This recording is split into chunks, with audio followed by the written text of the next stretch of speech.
This is the Lone Crater YouTube. We hope this video helps. In this video, I will explain how to make quinoa for breakfast.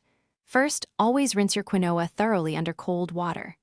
This crucial step removes saponin, a natural coating that can give quinoa a bitter taste. Next, combine 1 part quinoa with 2 parts liquid, such as water or milk, in a saucepan.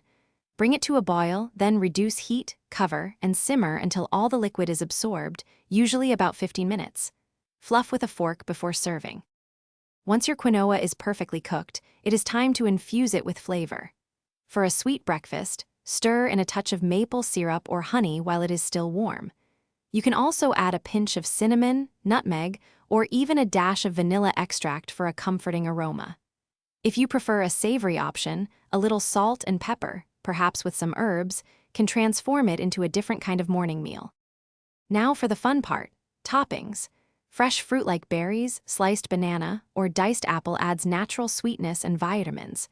For a boost of protein and healthy fats, swirl in a spoonful of almond butter or peanut butter.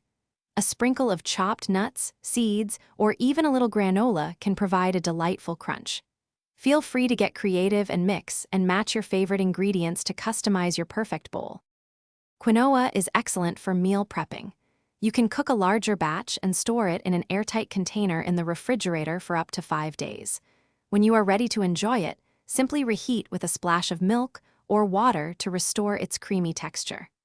This makes busy mornings much easier, ensuring you always have a healthy breakfast ready to go.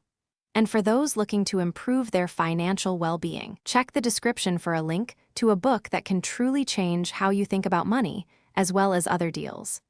Thanks for watching, and enjoy your delicious, healthy quinoa breakfast. Thanks for watching. Consider subscribing if we helped you.